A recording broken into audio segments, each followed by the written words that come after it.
Welcome back to the table. Today, Emily and I are going to give you our first impressions after just one play. Just one play. We've had a play of this. It's called The Wolves. It's from Pandasaurus. And this is a area control, area majority. Building your pack. Yeah, very accessible, though, when it comes to those sorts of things. It is an aggressive game. You are playing packs of wolves, after all. Yeah. But you're not only competing for areas out here, but you're also kind of building your pack. And they're connected, but at the same time, you're able to score some points by building your pack, building dens, getting some of these things off your player boards. And then lastly, it has a really cool puzzly action mechanic. Selection. Yeah, so for action selection, you have these tiles at the top representing the 5 different kinds of landscape out here on the board. And what you're going to do for your action is you're going to take one of these, or several of these, and flip them to their other side. But you're going to take the action for the side you just flipped, right? So you can do things like moving around the board, you can recruit other wolves, you can put out some of these dens or a lair, or you could dominate another wolf from another team, take over their wolf, and put one of your wolves out on the pack. Yeah, it's really interesting because the board starts, we don't have it in its complete start phase right here, but this is effectively the basic setup. And then you're going to actually go through a process where you put some starting wolves out there. You've got alpha wolves, you've got normal pack wolves, and you put those out here in the middle here on this starting tile. And then from that point forward, you're going to be moving around, spreading out, trying to gain control of these regions here. And you'll see these scoring tiles in the water areas. And these are marked such that you know which ones are going to score after the first round, if you will, second round, and then the third.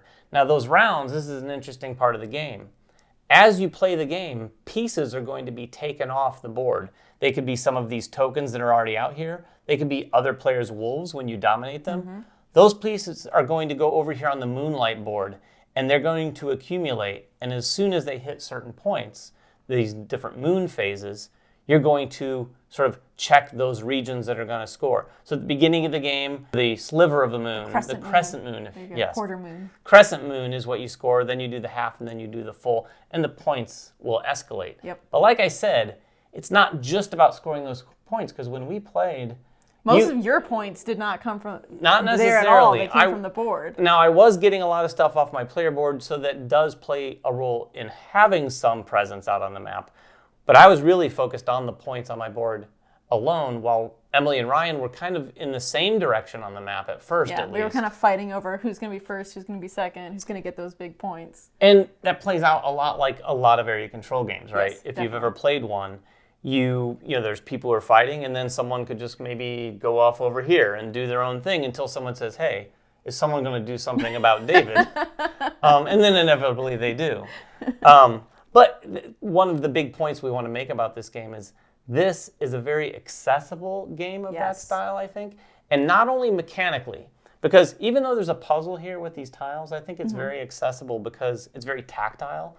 You're moving these tiles, you're flipping them over. It almost feels like something you'd expect from like an app game or a digital game, you know, having these things go, and then they flip. So that's a really fun, satisfying mechanic. But more importantly, the sort of gentle nature of the aggressive part of the game, if that makes any sense, is a little bit more palatable, I think, to newer players. Well, I think you can do it to your liking, right? Like, so you could play it super aggressive and try to be like, I constantly want to be where everyone else is. I constantly want to be fighting over stuff.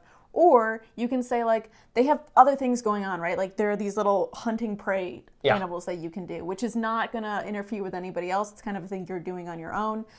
Or you can be taking stuff on your board. You have a bunch of dens, some layers, more wolves on your board that you can be putting out onto the main board, like David said, to get you points. So there's kind of different avenues to victory here. It's not all just like you either dominate or you lose. It's like you can do kind of a smattering of different things. Yeah, for sure. I mean, like we said, we've only played it once, so we can't say that with any 100% certainty. But our hunch is for sure, based on the number of points you can score off this board, there are different ways of scoring points in this game. I'm pretty confident that we can say that, because I think, did I end up winning that game? You did. You won by a healthy margin. And it's largely because I was left alone for a while. Now, at the end, they came over and started... We came into your zone, They came to encroach, but then I had to defend myself. So I did dominate some of their wolves after they dominated some of mine.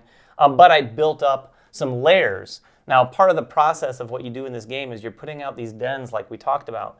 The dens come from 3 different areas on the player board: pack spread, wolf speed, and howl range. So not only are you scoring points ultimately from removing these dens from your player board, but you're increasing your abilities, which is an incredibly satisfying thing for, I think, any sort of gamer at all, be it an enthusiast, an experienced gamer, or someone who's new, because as you do this and on the next turn you're like, oh my gosh, now I'm able to do this.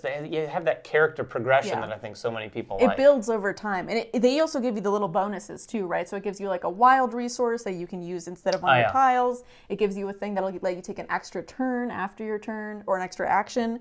And I think that really helps build, because on your turn you get 2 actions by default. So there's definitely a puzzle of like, you're not just saying like, what's the one best thing for me to do, but you're thinking, okay, if I do this, then I'm going to flip that. But what's that going to set up for my second action, right? And so sometimes you can think like, oh, I have something good waiting for me.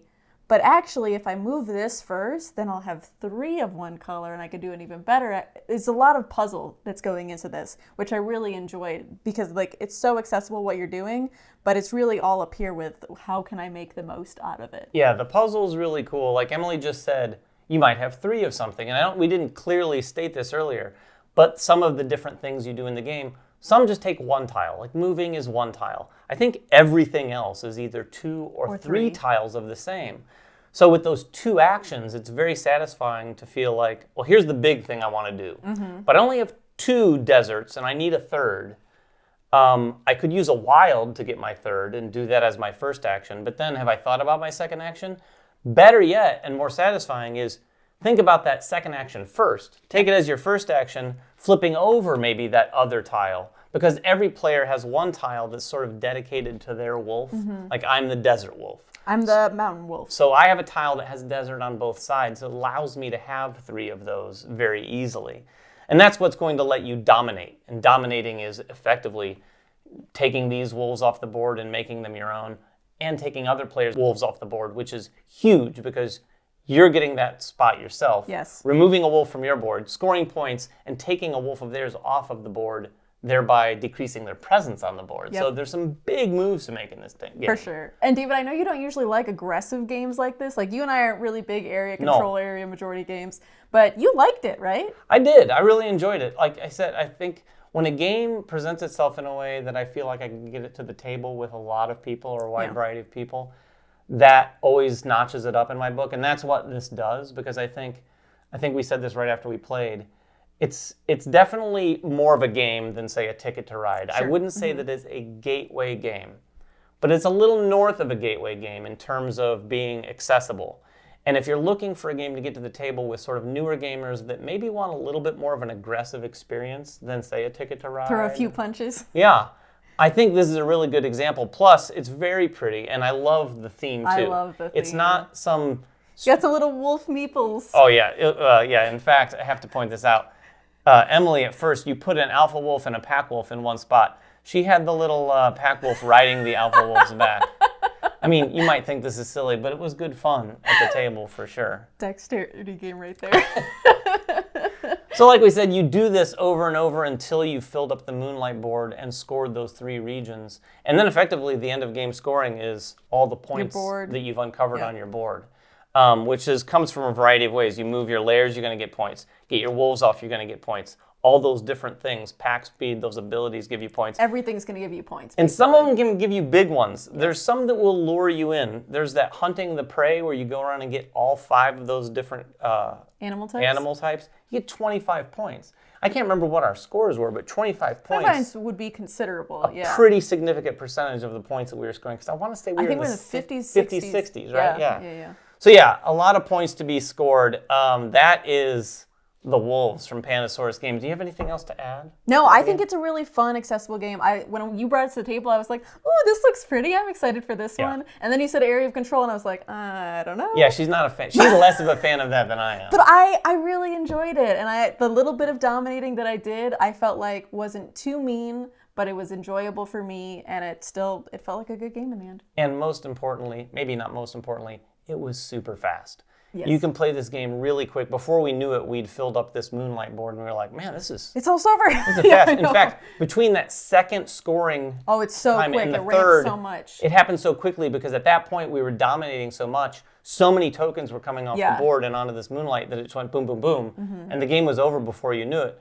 And that is a good thing for a game like this. I think that, too, is what makes it exciting. Very accessible, too.